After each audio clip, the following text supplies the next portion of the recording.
Caríssimas senhoras e senhores, queridos irmãos do Ideal Espírita Cristão, boa noite para todos.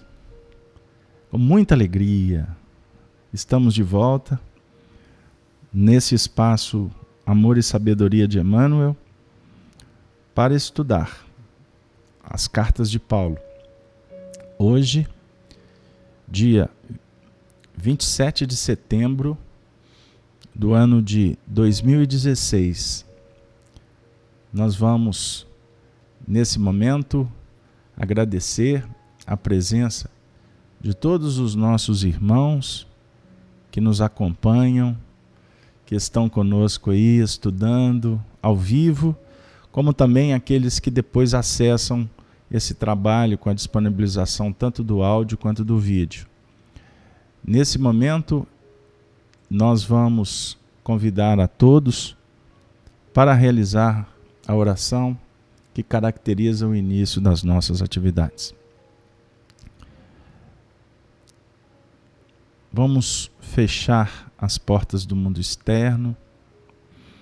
Eu convido a todos para um mergulho na intimidade. Vamos nos perceber, vamos sentir, vamos nos sentir. Senhor da vida, Pai de infinito amor e bondade,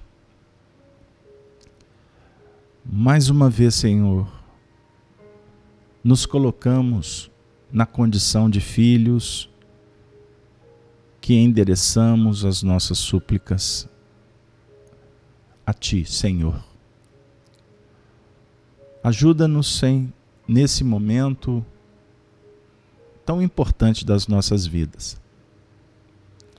Abençoe-nos para que possamos nos fortalecer, ampliar a nossa fé, acreditar no futuro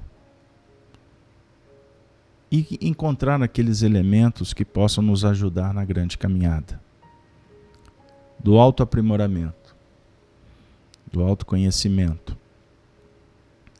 Senhor, que as nossas percepções espirituais neste momento possam ser dinamizadas para que recolhamos do laboratório da Tua misericórdia os recursos informativos e libertadores.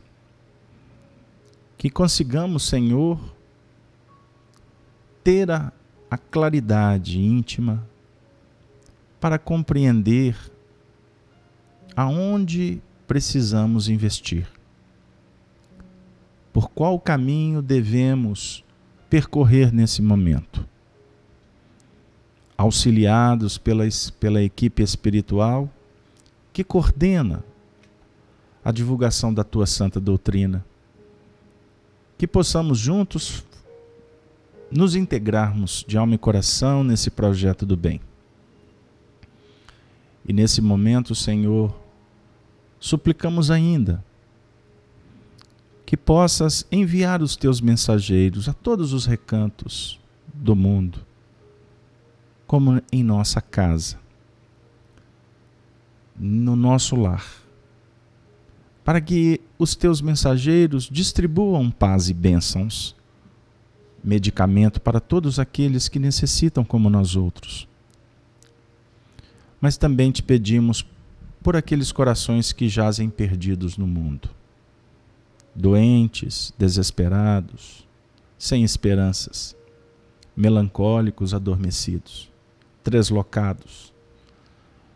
Que esse momento de oração signifique, Senhor, um instante em que a luz possa ser espargida, pacificando a todos os seres.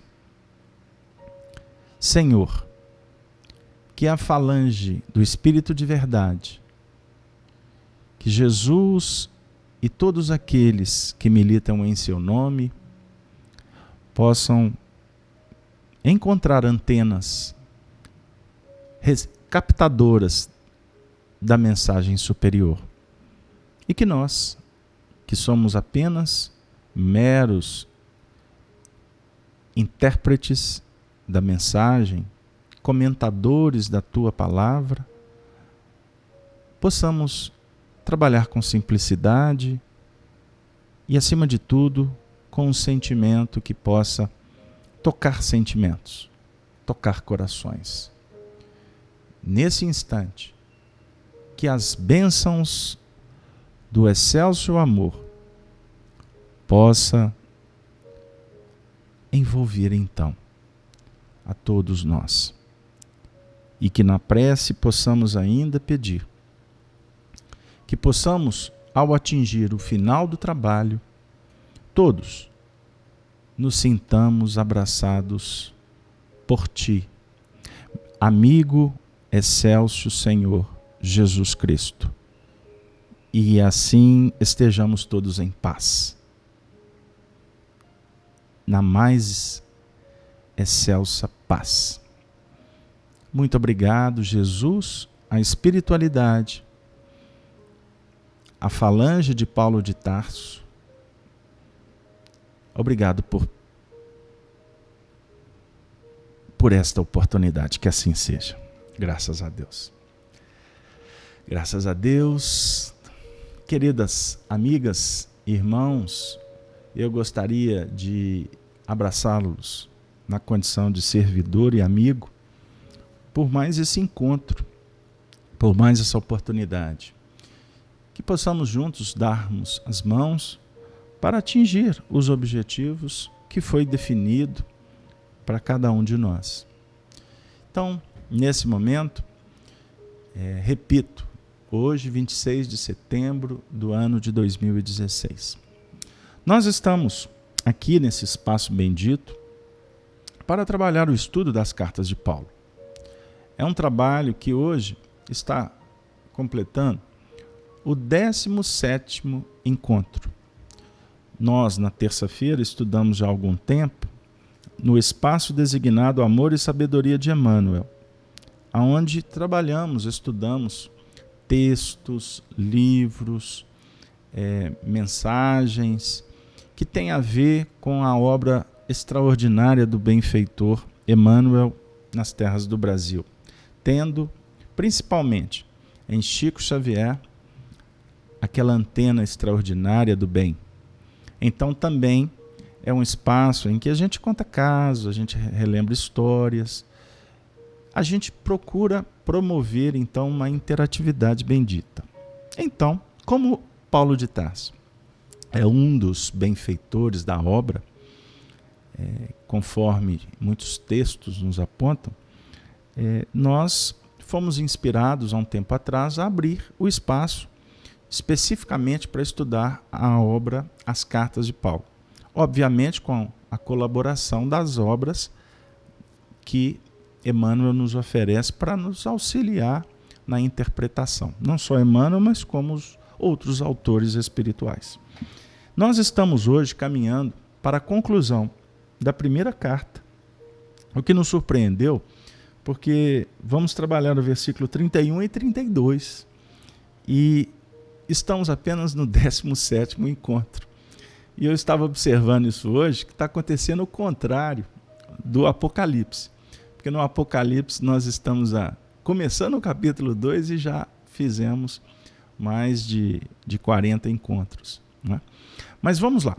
Como sempre, nós iniciamos com a leitura. E nós convidamos vocês para abrir, para a gente adquirir o hábito de manusear as Escrituras. Lembrando que o papel da doutrina espírita, como uma chave reveladora, é estudar os textos sagrados. Então vamos lá. Primeira carta aos Romanos, a partir do versículo 18. Vou fazer uma leitura ligeira. Verso 18. Vamos lá. Porque do céu se manifesta a ira de Deus sobre toda a impiedade e injustiça dos homens que detêm a verdade em injustiça. Porquanto, o que de Deus se pode conhecer, nele se manifesta, porque Deus lhe manifestou. Porque as suas coisas invisíveis, desde a criação do mundo, tanto o seu eterno poder com a sua divindade se estendem, e claramente se veem pelas coisas que estão criadas. Pelas coisas que estão criadas. Desculpem, agora que eu consegui colocar a imagem.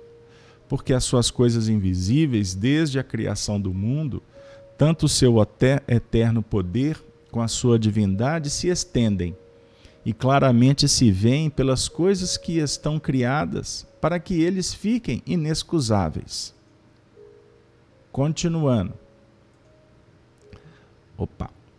Hoje aqui nós estamos... continuando. Desculpe. Só para me voltar a imagem aqui para facilitar a leitura. Carta aos Romanos. Só um minutinho, por favor. Nós estamos tendo só um problema aqui com a imagem. Mas vamos ter paciência que a gente consegue chegar lá. Só um minutinho, por gentileza. Vou continuar sem a imagem. Eu peço desculpas porque está havendo um pequeno problema aqui. De continuar. Vamos lá. Verso 21. Porquanto, tendo conhecido a Deus, não o glorificaram como Deus, nem lhe deram graças.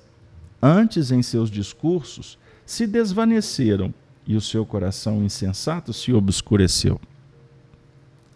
Dizendo-se sábios, tornaram-se incorruptível, em semelhança da imagem de homem corruptível, e de aves, e de quadrúpedes, e de répteis. Pelo que também Deus os entregou às concupiscências em seus corações, à imundície, para desonrarem seus corpos entre si. Pois mudaram a verdade de Deus em mentira, e honraram e serviram mais a criatura do que o Criador, que é bendito eternamente. Amém.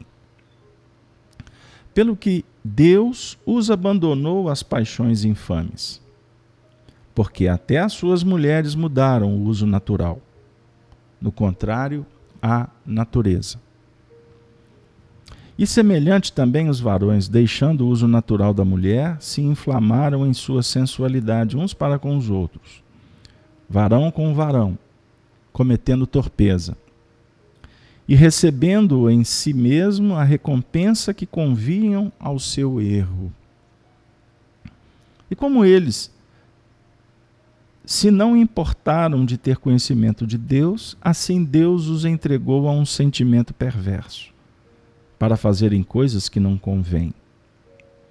Estando cheios de toda a iniquidade, prostituição, malícia, avareza, maldade, cheios de inveja, homicídio, contenda, engano, malignidade, sendo murmuradores, detratores, aborrecedores de Deus, injuriadores, soberbos, presunçosos, inventores de males, desobedientes aos pais e às mães, nécios, infiéis nos contratos, sem afeição natural, irreconciliáveis, sem misericórdia, os quais, conhecendo a justiça de Deus, que são dignos de morte os que tais coisas praticam, não somente as fazem, mas também consentem aos que as fazem.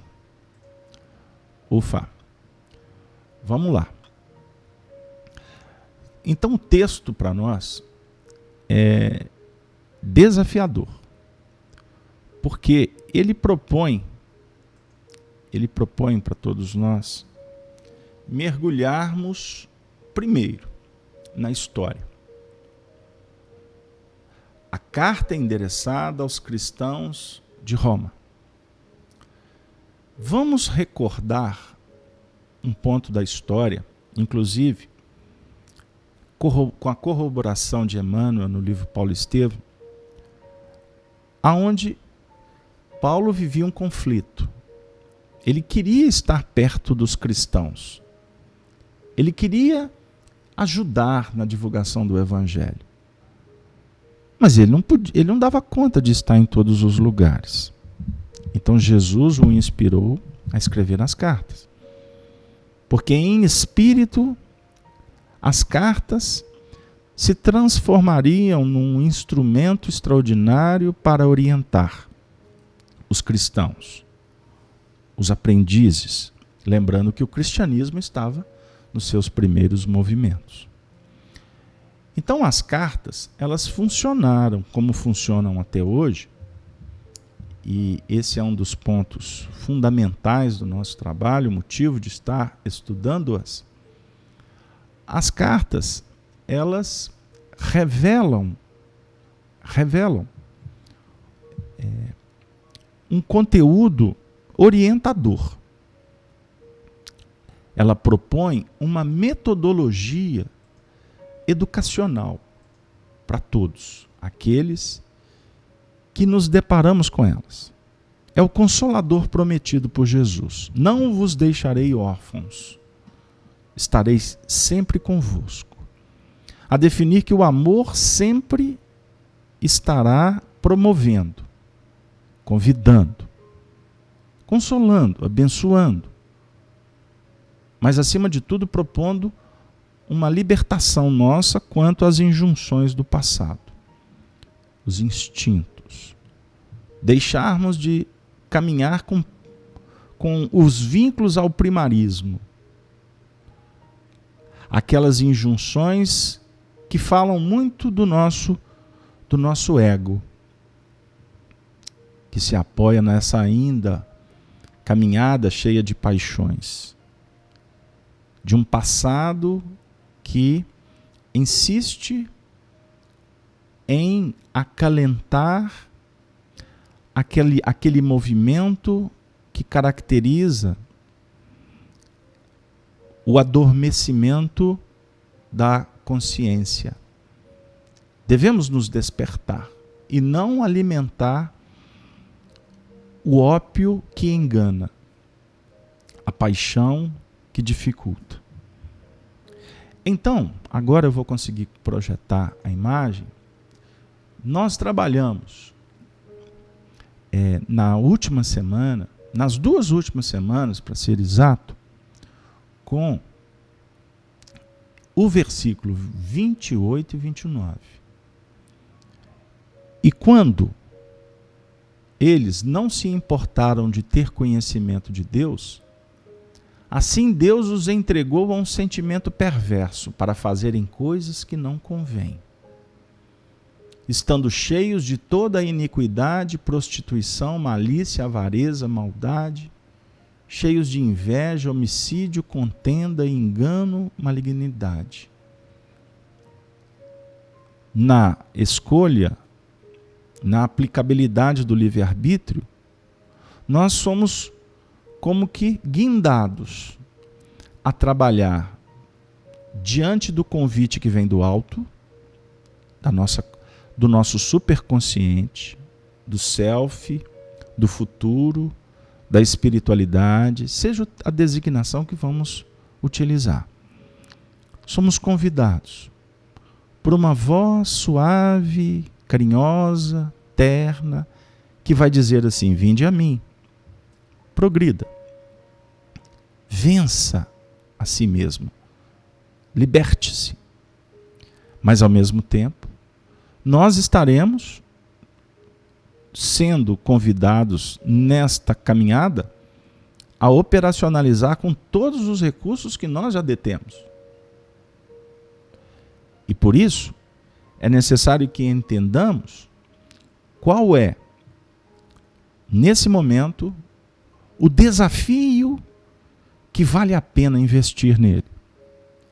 A complexidade do passado que ainda nos amarra, que nos macera, que nos dificulta, mantendo os hábitos, as dificuldades que caracterizam comportamentos ancestrais, ou procurarmos mudanças.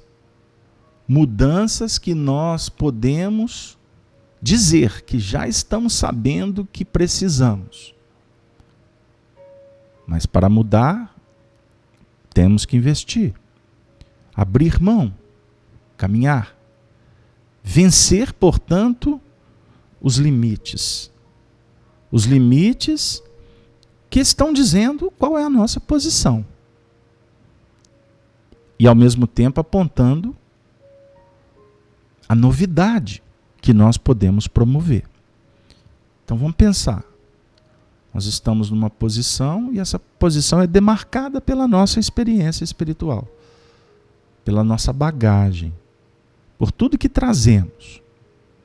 Aí Jesus, no símbolo da evolução em bases soberanas, éticas, morais, divinas, Jesus diz assim: vinde. Aí a gente sente o frescor, a brisa, a gente sente a ternura, sente o carinho, a gente percebe que é bom, porquanto a percepção para identificar o convite, ela se tornou factível exatamente pela nossa necessidade e pela própria conquista, auxiliada pela dor, pelos desafios. Porque se não for assim, você não vai identificar o chamado. Portanto, vou voltar. No chamado, nós podemos, por uma questão espiritual, por uma questão de potência, por uma condição de recursos inatos que nós trazemos como filhos de Deus, escutar, escutando. Bem-aventurados aqueles que têm ouvidos de ouvir. Escutar a voz do pastor. Escutar a verdade.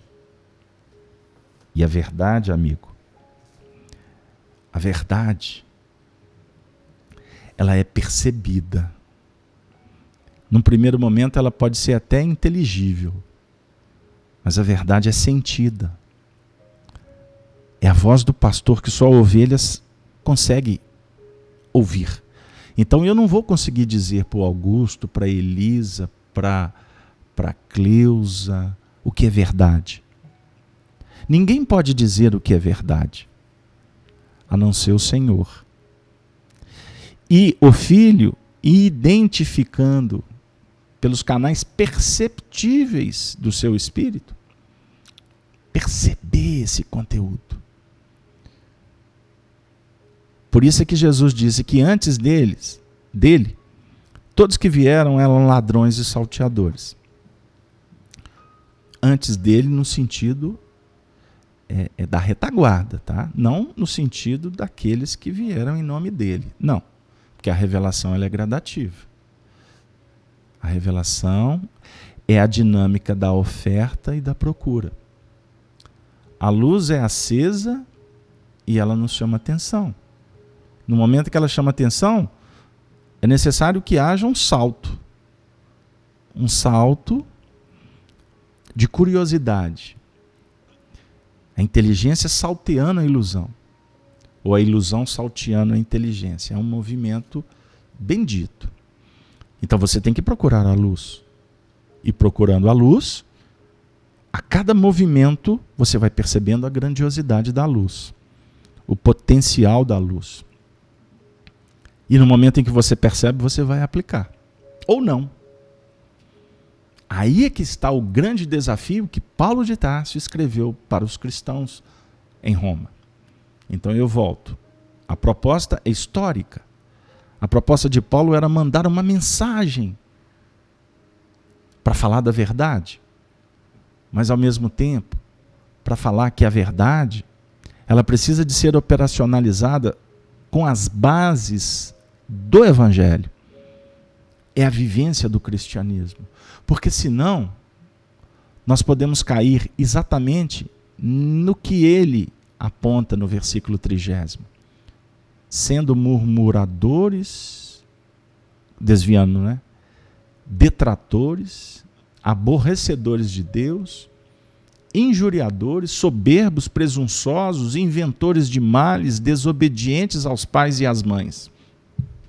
Quando ele usa a expressão desobediente aos pais e às mães, a conexão do evangelho é precisa do honrar pai e mãe de Moisés. Honrar pai e mãe é no seu sentido de honrar a escritura sagrada que está esculpida na intimidade do Espírito. Nós sabemos o que já nos faz mal. Então, quando há uma descoberta do que causa o mal, lembrando que o mal, filosoficamente, é a ausência do bem. Quando nós vamos percebendo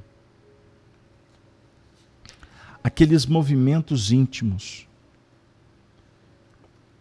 que dificultam o digerir a verdade, efetivamente nós estamos desonrando a própria verdade. Caminhando entre sonhos e impulsos, nós vamos dando origens a mitos, a soberba, a idolatria, de valores que nem sempre representam a divindade. Por isso é que toda a semeadura no campo efetivo do mundo há de ter colheita. Semeando, vamos colher sempre. Isso é importante para a gente entender. Então eu posso aqui rapidamente, fazendo uma alusão na história, trabalhando essa questão dos nécios, dos infiéis nos contratos, sem afeição natural, irreconciliáveis, sem misericórdia, afirmar com muita tranquilidade que muitas vezes nós cometemos os mesmos erros dos cristãos daqueles tempos que estavam sendo alertados como por esta carta. E por isso, a excelsitude delas, porque elas encaixam direitinho na nossa realidade. Com todas as bases, com todos os fundamentos da mensagem do Cristo, nós ainda conspurcamos, nós ainda dificultamos, sem perceber, sutilmente, os contratos que, em tese, nós assinamos. Simbolicamente, nos comprometemos antes de reencarnar. E muitas vezes, operacionalizando em nome deles. Falamos deles. Falamos do compromisso. Mas agimos de uma forma incongruente. Agimos com desobediência aos ditames de fora? Não. Ao que deveria reger a nossa intimidade. A presunção, a vaidade. Ela favorece que nós inventemos, que a gente crie imagens que não são verdadeiras e nos apoiamos nelas. Criamos mitos. Criamos mitos. Criamos pontos no mundo de fora que nos apoiamos em detrimento daqueles fulcros de irradiação soberana que deveríamos nos sustentar, que são as virtudes. Não sei se está chegando lá a mensagem. E o que vai acontecendo por consequência? Nós vamos lidar, portanto, com a alegria, com a tristeza. Nós vamos lidar com a aventura ou vamos lidar com as dificuldades que efetivamente nos trazem aflições, desconfortos. É um fenômeno psicológico. Os quais, conhecendo a justiça de Deus, que são dignos de morte os que tais coisas praticam, não somente as fazem, mas também consistem aos que as fazem. Nós nos complicamos em nível íntimo e nos complicamos lá fora também. O que vai favorecendo o permitir que hajam ingredientes para tornar complexo o que é simples. Para sofisticar o que poderia ser muito mais fácil de digerir. E sempre que eu falo sobre nutrição, repouso e reprodução, porque esses nutrientes efetivamente são aqueles que nós vamos estabelecendo no plano operacional, na dinâmica evolucional, nós sofisticamos de tal forma que nós nos desvinculamos, esquecemos da alimentação que realmente é a que garante o chegar numa etapa seguinte. A gente desvia o foco. Aí a gente entra no âmbito do supérfluo. A gente sai do necessário. Observemos os ensinamentos da doutrina espírita. Então, vamos transitando por centenas de milhares de anos em automatismos inconscientes. A gente fica apoiado nos impulsos. E quando a inteligência começa a estabelecer uma novidade, apresentando recursos que poderiam favorecer o autocrescimento, nós mesmos muitas vezes fugimos no escapismo que chega nas raias da insanidade. Mas nem sempre identificamos. Nem sempre paramos para prestar atenção nisso. Porque o que vige ainda em nós é a ignorância. Qual é a grande proposta do Evangelho? As cartas de Paulo aos cristãos. Nos alertar. Para que a gente possa permitir que a justiça divina se torne a grande bandeira da nossa vida. Mas não justiça no sentido de imposição. Justiça no sentido de nos encarcerar. De definir disciplinas, regras, que ao invés de libertar, maculam, constrangem, dificultam. A essência da religião espiritual é a religião do coração, apregou Allan Kardec, num discurso que está na Revista Espírita de 1868. A doutrina espírita propõe liberdade de consciência, liberdade de ação, mas ela fala para nós de responsabilidade.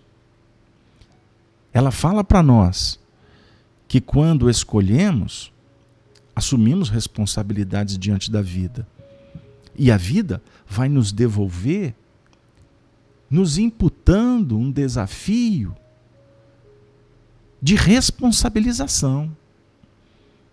Nós temos que compreender que a ação traz uma reação. E não basta, inclusive, ficarmos diante de um impacto, de um plano reacionário.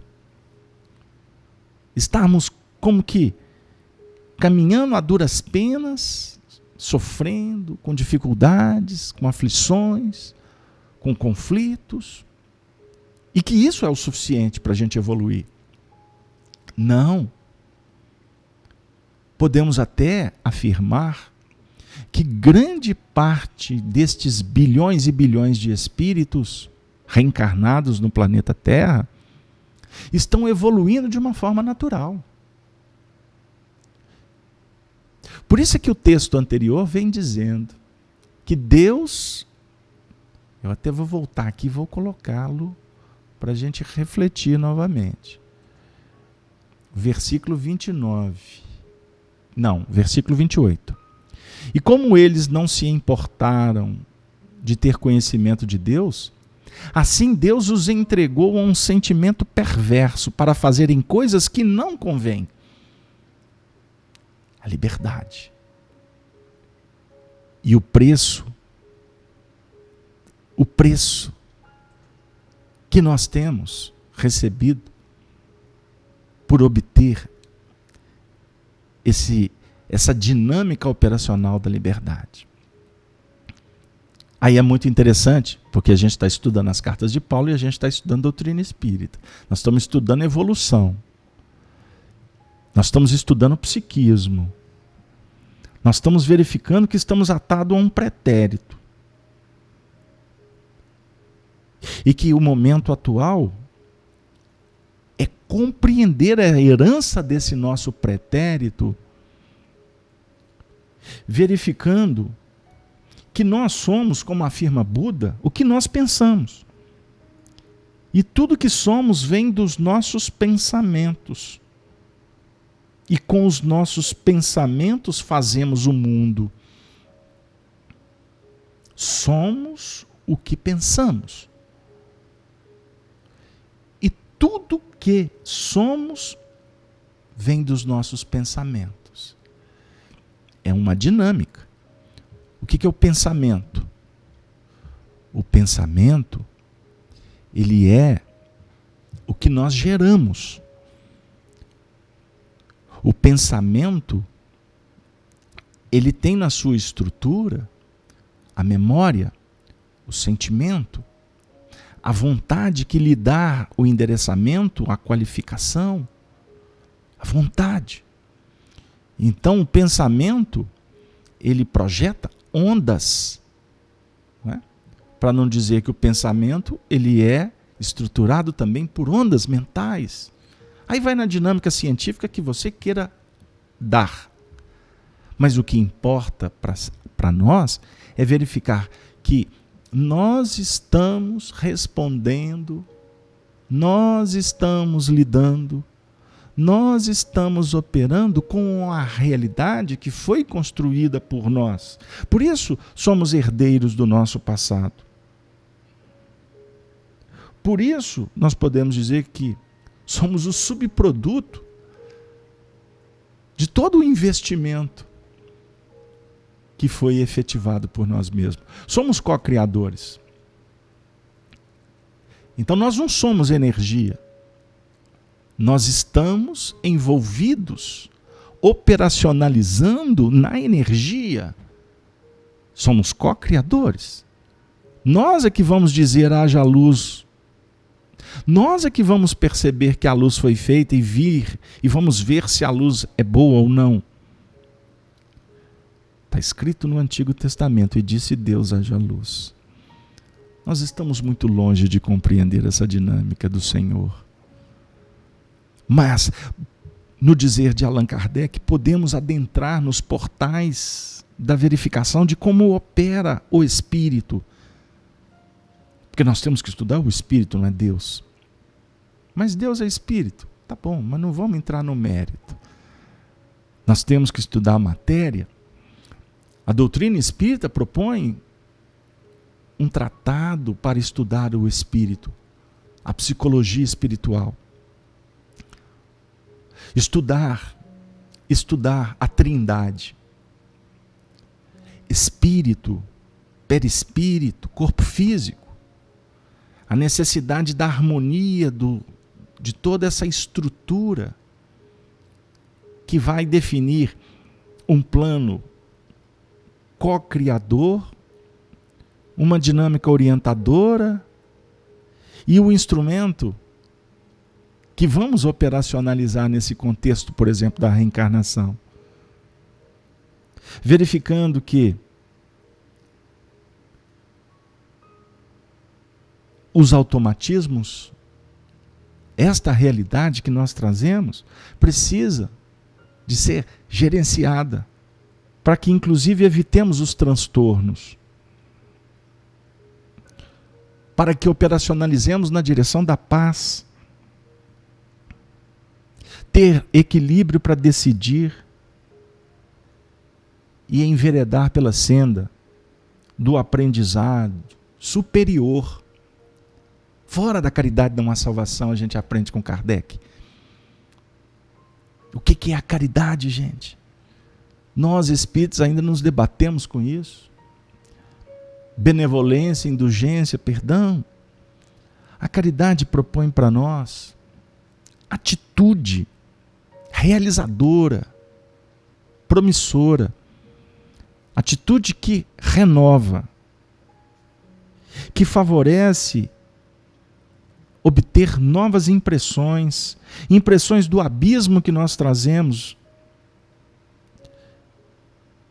dentro de nós, o abismo que ainda nos distancia daqueles elementos que nós precisamos de trabalhar, como os citados no texto. O que nós temos que trabalhar como aprendizes de Jesus? Aprender a lidar com a iniquidade? Se existe a iniquidade no mundo que nos visita, é porque nós temos a iniquidade dentro da gente. A prostituição que enfada, a prostituição que leva às doenças, é a prostituição que nós ainda praticamos, vendendo os dons. Nós ainda estabelecemos um mercado de consequências ainda danosas. Então existe a prostituição do passado, herança, do pretérito, cometida, o que nos coloca em condições de subalternidade, de sofrimento, de conflitos, diante do próximo, diante da vida. Mas ainda nós prostituímos, nós ainda nos vendemos. Observemos no mundo o que anda acontecendo. Quantas coisas que nós fizemos no cristianismo, Paulo de Tarso estava falando para os cristãos lá atrás. Nós temos a mensagem de Jesus. Portanto, não permitam a conspurcação dessa mensagem. Olha o que nós fizemos com o cristianismo. Olha o que nós fizemos com o cristianismo. Olha o que nós ainda fazemos com o espiritismo. A gente bate muito nessa tecla, porque os espíritos são muito rígidos com a gente. E eu gostaria de dizer, de alma e coração, que todas essas mensagens que nós discutimos aqui, ela é para nós mesmos. Um companheiro outro dia me disse assim: "Não, Carlos Alberto, você estava falando, mas a mensagem estava vindo toda para mim." Aí eu disse para ele: "Pô, mas não sobrou nada para mim?" Aí teve um outro que eu fazia um estudo e que acabei falando sobre instituição, falei sobre o centro espírita. Ele falou assim: "Nossa, tudo que você falou está acontecendo no meu centro." Eu falei assim: "Amigo, mas eu não falei endereçado para o seu centro. Eu falei, acima de tudo, para o centro essencial da minha vida, da minha realidade. Agora, se encaixou no seu centro, amigo, aqui não tem recado para ninguém. Porque se eu estivesse dando recado para alguém, eu estaria sendo contraditor. Porque a mensagem do Evangelho não é para o meu semelhante. Agora, se o meu irmão, o cristão sincero, se reúne nesse espaço para ouvir uma mensagem, para que essa mensagem favoreça a sua libertação, puxa vida, que bom, nós estamos dividindo o pão. Tudo isso, eu estava falando da perversidade, da prostituição, da malícia, da avareza, da maldade, da inveja, do homicídio, da contenda, do engano, da malignidade. Vocês concordam com a minha proposta? Aqui agora, vou colocar que tudo isso é favorecido pela nossa arrogância, pela vaidade que insiste em ganhar espaço entre nós. O que está acontecendo por consequência? Nós estamos nos despertando num binômio saúde e doença, que se derivam das ações anteriores praticadas pelo espírito, sempre herdeiro de si mesmo no processo de aquisição de novas experiências libertadoras. Por quê? Por que as conquistas ainda permanecem na área do instinto? Por que predomina ainda ressentimento, desconforto moral, a insegurança? É esse atavismo. Tudo isso vai se expressando em forma de medo, de ciúme, de agressividade. A angústia, a cólera, a impetuosidade irrefreada, os desejos sensuais descontrolados, que estimulam a produção, inclusive, de toxinas que terminam por produzir distúrbios orgânicos de largo porte. Esse é o preço. Agora eu vou trazer um texto da Joana de Ângeles. Eu trouxe na outra semana, o pessoal mandou muitos e-mails, então eu vou repetir, do livro Despertar do Espírito. A Joana de Ângeles diz assim: a mente é geradora de energias compatíveis com o tipo de aspiração que acalenta, movimentando-as através da corrente sanguínea que vitaliza e mantém o corpo físico. Nesse mesmo conduto, as micropartículas constitutivas do perispírito conduzem as vibrações que irão produzir nas células reações correspondentes ao tipo de onda mental que seja distribuída pelo organismo e procedente do espírito.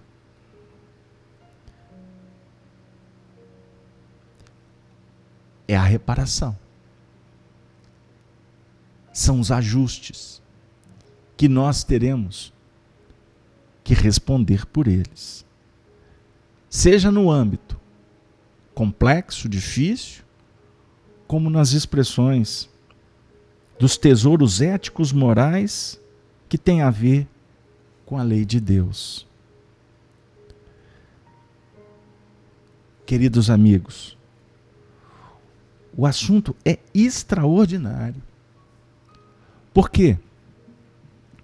Se o convite do nosso querido benfeitor Paulo de Tarso aponta para nós a necessidade de descobrir a alegria de viver, a autoconsciência, percebermos a senda que pode nos levar a esta felicidade, nós poderíamos realmente nos curvar para ouvir, para dar a devida atenção.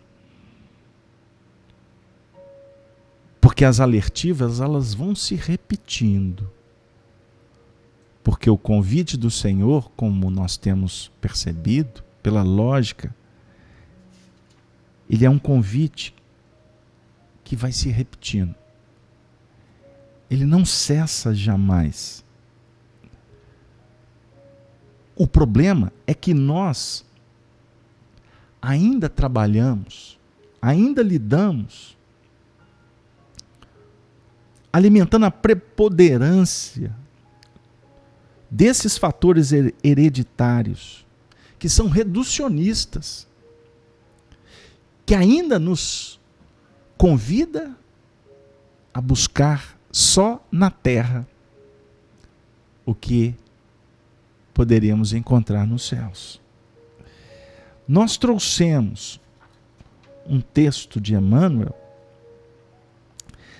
do livro Rumo Certo, intitulado, um texto extraordinário, Inquietações e Complicações. para nos ajudar a entender o porquê tantos conflitos, o porquê tantas dúvidas, o porquê tanto sofrimento, por que as complicações, por que nós ainda estamos tão inquietos. Afirma Emmanuel: a existência terrestre, no fundo, é um estágio do espírito imperecível, no campo das forças físicas em constante mutação. A afeição do aluno na escola, a criatura recebe lições na terra através dos problemas. Dificuldade superada, experiência adquirida. Olha que frase. Dificuldade superada, experiência adquirida. Disso procede o imperativo da serenidade, do discernimento, em todas as observações e decisões que venhamos a assumir na seara do mundo. Serenidade e discernimento, em todas as observações e decisões. Olha que interessante. Ele usa, vou repetir, a condição de serenidade e de discernimento. E depois ele vai falar de observação e de decisão. Então, quando for observar, observe com serenidade. Quando for decidir, decida com discernimento. Que venhamos assumir na seara do mundo. Quantas aflições se nos debitam unicamente à invigilância? Seja nos desvarios do raciocínio, seja nos exageros da sensibilidade. Então ele está falando das aflições que têm a causa na invigilância, nos desvarios do raciocínio ou nos exageros da sensibilidade. Ele não está falando de aflição, de problemas atávicos, de herança espiritual. Não. Ele está falando de aflições porquanto agimos com invigilância. Em todos os momentos de acerbidade e aspereza do cotidiano, confiemo-nos ao infinito poder da criação, de que nos achamos totalmente envolvidos em qualquer ponto do universo. Confie. Confiemos. Por mais áspero, por mais desafiador. Porque ele está dizendo que nós estamos dentro de um contexto da criação. Somos co-criadores. Nós estamos estudando no Apocalipse alguns princípios lá da retaguarda. E nós, num determinado estudo, descobrimos a importância de agirmos como co-criadores. Ou seja, o discípulo precisa de despertar para a sua capacidade de alterar, de ajustar leis, frequências, vibrações, matéria, energia, de sorte que o que é áspero se transforme em suavidade. O que é ríspido em terno. O que é mal em bom. O que é ódio, fraternidade.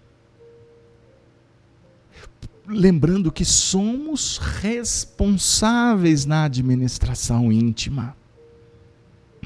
Então tudo que vem de fora bate no espelho da sua mente, porque mente é espelho. E nos compete transmutar, receber, transcodificar, para recolher o que favorece e o que não favorecer, transformar em elementos que possa ser bem aproveitado. Não existem questões insolúveis para a divina providência. Não existe. E dentro de semelhante convicção, aprendamos a satisfazer os compromissos que as circunstâncias nos reservem, sem superestimar ou subestimar os acontecimentos que nos cerquem. My God. Meu Deus. Que lição. Que extraordinário ensinamento. Anteriormente, estamos no plano gerenciador do universo. A ciência hoje caminha para os universos paralelos. Há muitas moradas na casa do Pai. Allan Kardec faz um belo estudo no capítulo 3º do Evangelho segundo o Espiritismo. Do versículo 1º do capítulo 14 de João. Não se turbe o vosso coração, credes em Deus, credes também em mim. Na casa de meu Pai há muitas moradas, se não fosse assim eu vou-lo teria dito. Aqui está falando sobre questões, problemas,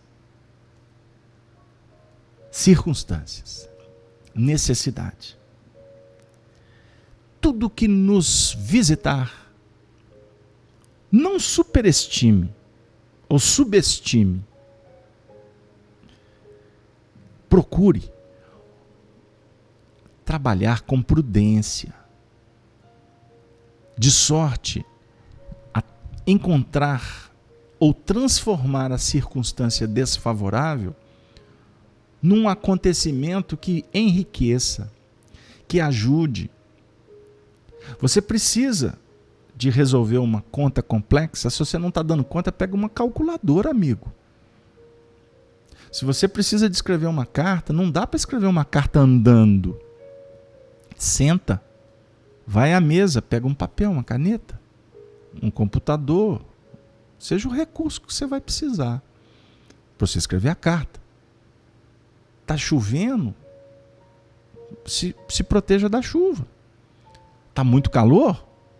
Procure trabalhar a aclimatação aí da sua necessidade. O momento não é favorável, não conversa. Ore. O momento não é favorável e você percebe que pode mudar o momento, haja com distinção, com discrição, com prudência, para inclusive verificar se é possível mudar o momento ou mudar a circunstância. O momento você não vai mudar. Você pode aguardar o momento. Você pode antecipar. Mas o momento é momento. É presente de Deus. Quando ele fala em subestimar ou superestimar, será que o Emmanuel está nos convidando para refletir sobre a questão do emocional? Da vaidade? Do narcisismo? Será que ele está nos colocando aquela condição de passionalidade? Tem determinados assuntos você não pode ser passional. Tem determinadas circunstâncias você não deve agir cegamente. Nem a indiferença, nem o sentimentalismo. É o equilíbrio. Entre outras palavras, é o que ele está convidando a gente a refletir. Olha o texto seguinte. Equilíbrio edificante e paciência operosa. Paciência operosa, não é paciência do adormecimento ou da indiferença, é operosa. Frequentemente, a aflição é a nossa própria ansiedade. E tem muita gente falando que a aflição vem de fora. Frequentemente, a aflição é a nossa própria ansiedade. Respeitável, mas inútil. Este é o senador, como dizia Arnaldo Rocha. Este é o senador. Este é o senador. E quando eu falo do Arnaldo Rocha, tem tantas histórias, e agora eu me recordo de uma. Logo quando ele começou a trabalhar na orientação aos espíritos, ele não queria, temia, mas o Emmanuel propôs e ele não teve como fugir. Aí ele esclareceu um espírito.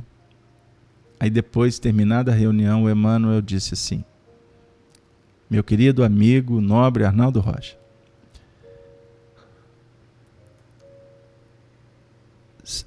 trabalhe a sua paciência.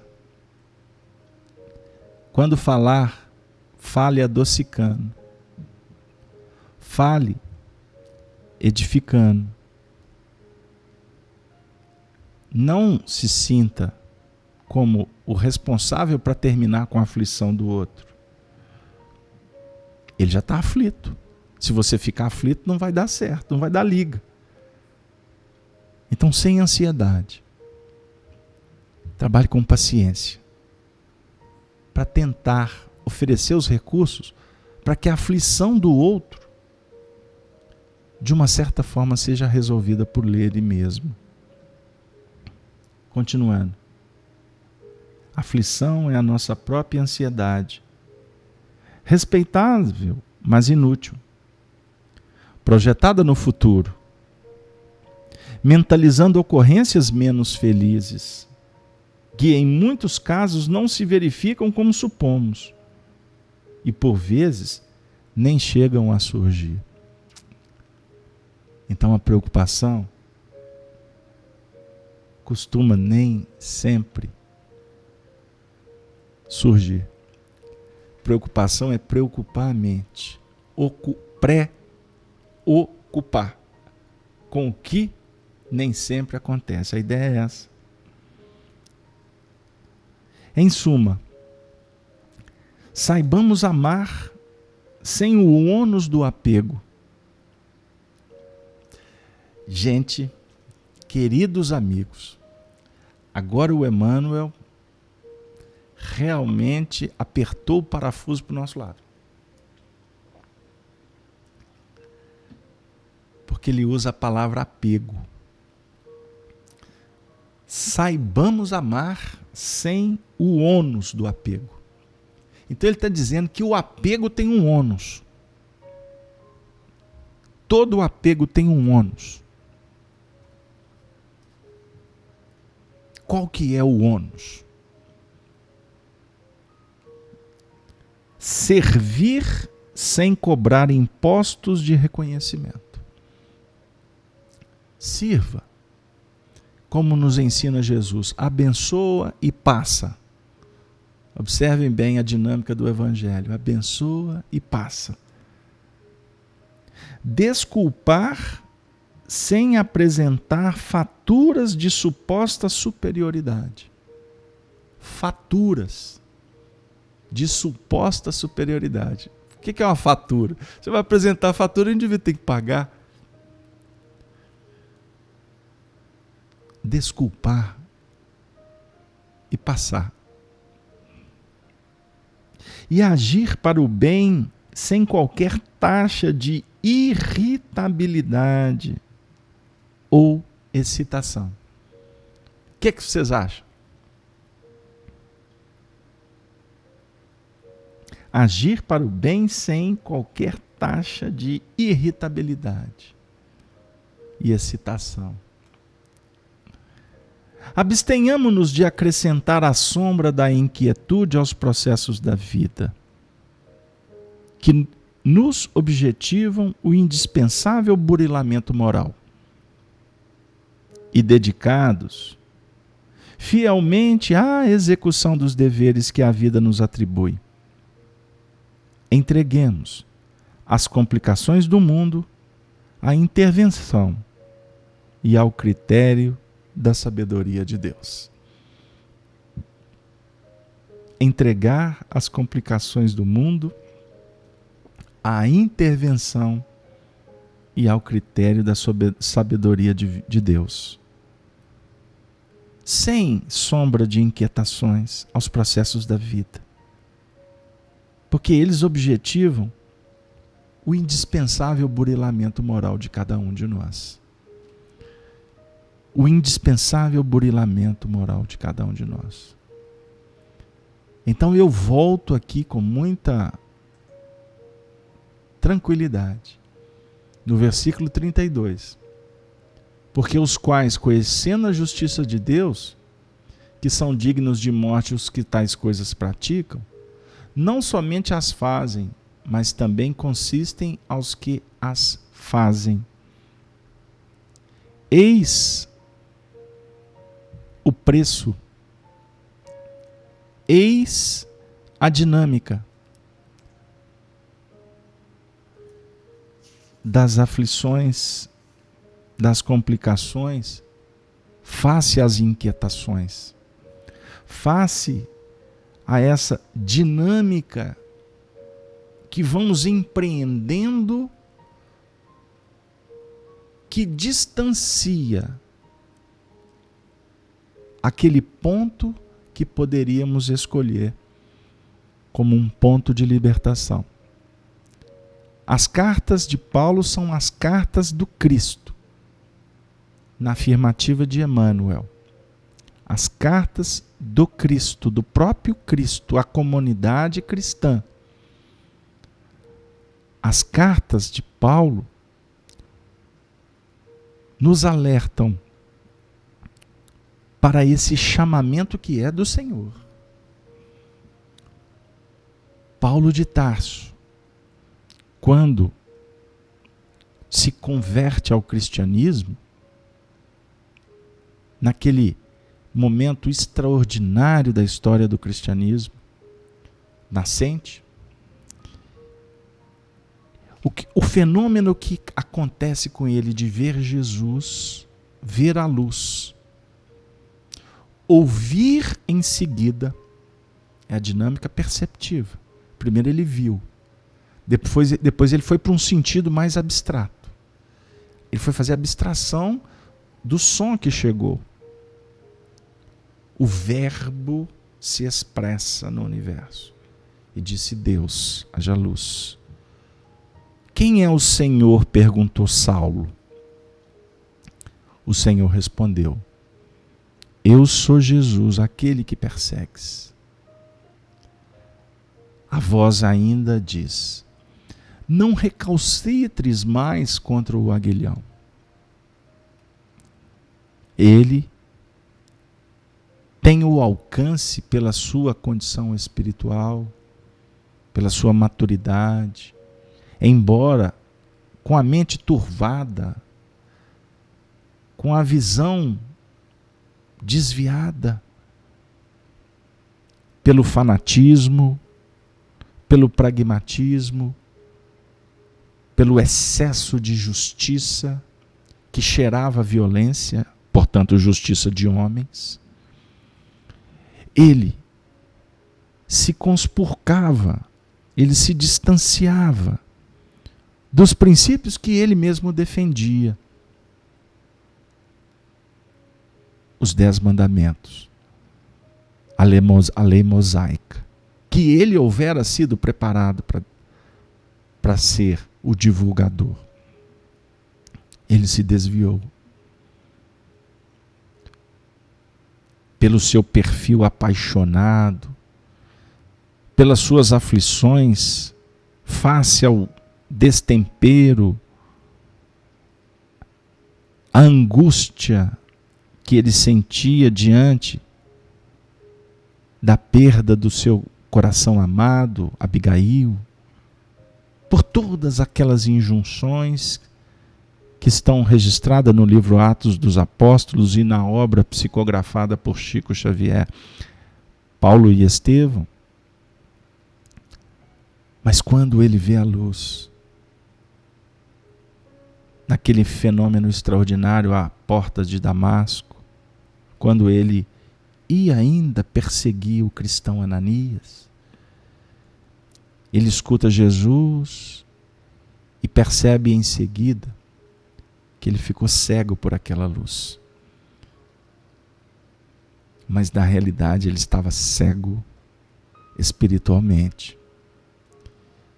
E em seguida é orientado que ele entre na cidade, à rua da direita, porque iria acontecer um atendimento espiritual, como todos sabem. Ananias, que era o perseguido, foi chamado por Jesus para atender o lobo, o perseguidor. E Ananias ouve a missão, a mensagem, vai atender a missão como servidor que não questiona, que serve. Eis aqui o servo, eis aqui a serva, como afirmara Maria Santíssima. Ele vai, impõe as mãos, oferece o passe magnético, abençoando aquele coração que se tornaria um grande expoente da mensagem. E ele, depois, quando já se sente responsável por retribuir a todo aquele movimento oferecido por Jesus, pelo Cristo, pelos cristãos que o abraçaram, que não questionaram, mas que o atenderam, porque o cristão verdadeiro não olha quem é que ele está atendendo e de onde essa pessoa veio. O cristão, por excelência, atende à necessidade. Atende à pessoa, no seu sentido amplo. Ele atende o espírito, no seu sentido espiritual, e não a personalidade. O que nos chama a atenção, inclusive, a um movimento do Evangelho, quando Jesus ensina: dê a quem te pede. Dê a quem te pede. Isso está no Sermão da Montanha. Dê a quem te pede. Ele não diz dá o que te pedem. Dê a quem. Atenda o espírito. Porque muitas vezes a personalidade até pede, mas ela não sabe pedir. Como a misericórdia da providência divina está atendendo a cada um de nós que estamos aqui estudando as cartas de Paulo. Talvez viemos aqui até para pedir um recurso X, mas os espíritos podem até nos atender, mas sabe que o que nós precisamos é Y, é W, e por aí vai. Então nós temos que nos envolver nesse projeto, porque a nossa alma está suplicando, nos envolver de alma e coração. Entrega uma proposta de transformação, que passa pelas vias do consentimento. Porque se nós não consentir, se nós não abraçarmos, se nós não nos envolvermos de verdade, com alma pura, numa entrega solene, nós podemos até amanhã dizer que somos cristãos, mas continuaremos com os mesmos problemas, com as mesmas necessidades de reparação, dessa ancestralidade viciada, inclusive até em falar em nome de Jesus, de oferecer dificuldades para o outro, ao invés de facilidade. Um companheiro me procurou na casa espírita para me perguntar sobre um assunto que eu vi que ele estava completamente desviado do foco. Um ponto polêmico. Aí ele veio e me pediu opinião. Ele falou assim: amigo, será que é por aí que nós vamos encontrar Jesus? Ele falou assim: como assim? Ele falou assim: esse assunto não vai te levar a lugar nenhum, não vai me aproximar de você e não vai nos libertar, nem eu nem você. Vem cá. Aí ele veio, eu pus a mão no ombro dele: dá licença, vem cá. Aí eu levei lá no fundo da casa, peguei um copo d'água. Você aceita? Estava muito quente. Ele não entendeu nada. Eu peguei um copo, enchi, ofereci a água. Peguei um outro copo, enchi, bebi a água. Falei para ele assim: obrigado pela oportunidade de te servir um copo d'água. Aí ele falou: mas eu te fiz foi uma pergunta. Aí eu respondi: e eu só pude te dar um copo d'água. É o que eu dou conta. É o que eu preciso. Porque sem essa água, eu não vou me renovar. É a água do trabalho. É a água da reencarnação. É a água proposta por João para os seus seguidores, que estavam sendo preparados para servir Jesus depois. Me refiro a João Batista. É a água do Rio Jordão. É do mergulho profundo, é da metanoia, da transformação, é da alteração da nossa maneira de procurar, de resolver. É a água da vida. É a água que Jesus oferece no poço de Jacó para a mulher samaritana. É uma outra água. É uma água que quando ela é saboreada, quando ela sacia a sede, jamais essa água é substituída. Porque essa água é a água do amor. É a água que depois de sorvida, depois que ela é metabolizada, ela passa a ser o grande motivo, a grande significação da nossa trajetória. Essa água que completa, essa água que me ajuda na autossuperação. Superar limites. Superar as tendências. Me descobrir como um ser que necessita de renascimento. Renascimento. Queridos amigos, que Jesus possa nos abençoar. E eu vou finalizar essa última carta de Paulo, ou melhor, desculpe, o primeiro capítulo dessa primeira carta de Paulo. Semana que vem nós vamos já para a segunda carta. Eu vou finalizar com um texto de Emmanuel, que ele tem muito a ver com a necessidade, a dinâmica do Evangelho em nível íntimo e a grande proposta do Evangelho para a renovação do mundo. Refiro-me ao livro Ave Cristo. No seu prefácio, Emmanuel diz assim: hoje, como outrora, na organização social em decadência, Jesus avança no mundo, restaurando a esperança e a fraternidade, para que o santuário do amor seja reconstituído em seus legítimos fundamentos. Por mais se desenfreiem a tormenta, o Cristo pacifica. Por mais negreje a sombra, Cristo ilumina. Por mais se desmande a força, Cristo reina. A obra do Senhor, porém, roga recursos na concretização da paz.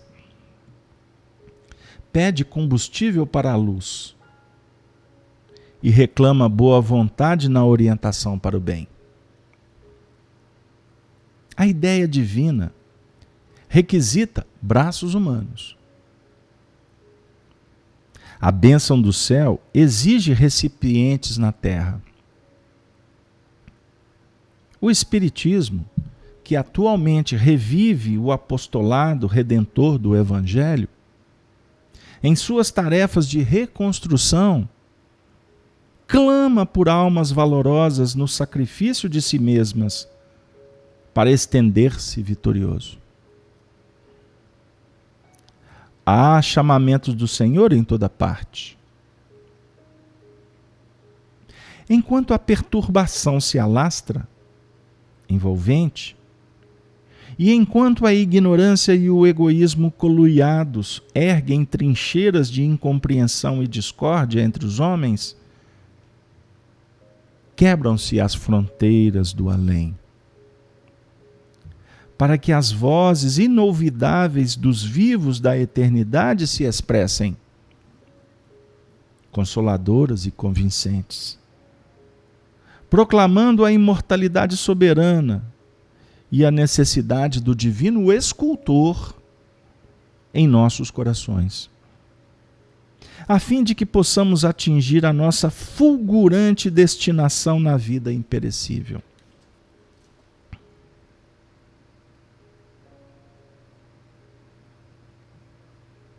Que o exemplo dos filhos do Evangelho, nos tempos pós-apostólicos, nos inspire hoje a simplicidade e o trabalho, a confiança e o amor, com que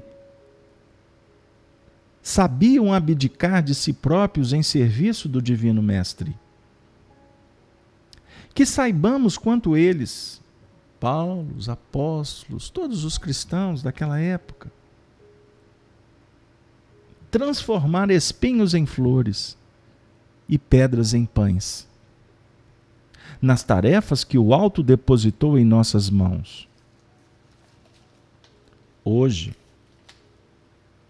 como ontem, Jesus prescinde das nossas guerrilhas de palavras,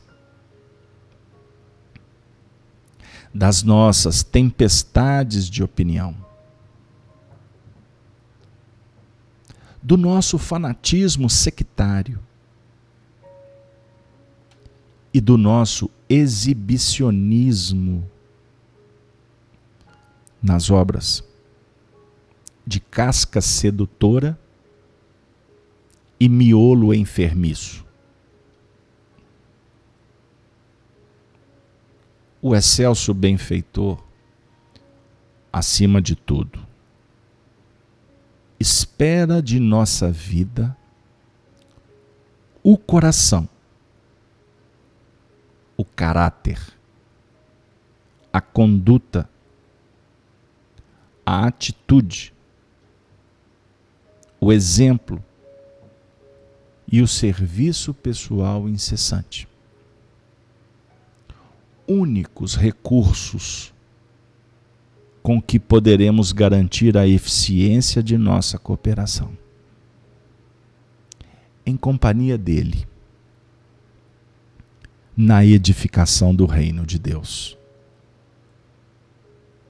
Suplicando-lhe, assim, nos ampare o ideal renovador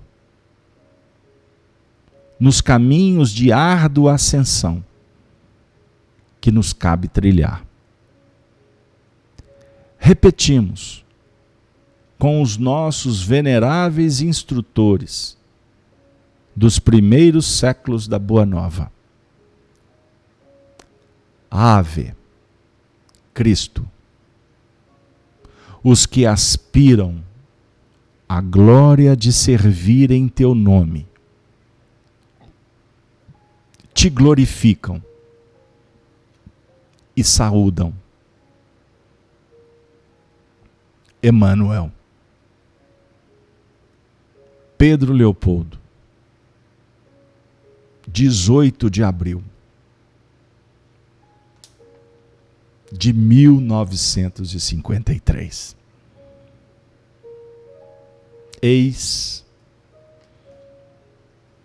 os espíritos que dão continuidade à obra extraordinária coordenada pelo Espírito de Verdade, junto de uma pleiade de apóstolos, de trabalhadores, que enviaram Allan Kardec e um grupo de trabalhadores no século XIX,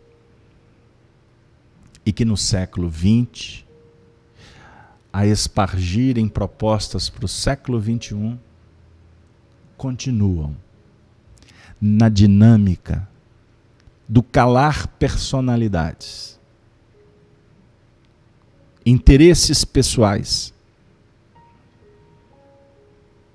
para que a obra se faça gloriosa, sem adulterações, sem conspurcações, sem adereços, sem aditivos. A obra gloriosa da síntese, do amor, do Evangelho, explicado à luz do Espiritismo cristão. Que a falange do apóstolo Paulo de Tarso, espíritos abnegados que se comprometem a levar aos simples, aos humildes, aos gentios, a proposta da renovação, que o convertido de Damasco e tantos ceareiros anônimos nos abracem, nos inspirem, nos soergam, nos ajudem no desiderato de nos tornarmos filhos da luz. Obrigado a todos, companheiros, amigos. E nós vamos encerrar a nossa noite esperançosos que a falange de Maria Santíssima, a Mãe Celestial, a Rosa Mística de Nazaré, nos abrace, nos envolva como filhos. Obrigado a todos, agradecemos a oportunidade, desejosos que todos tenham uma noite pródiga de bênçãos e ensinamentos espirituais que possam continuar a promover o bem e a paz. Muito obrigado. Que o Senhor esteja conosco, hoje e para sempre. Que assim seja.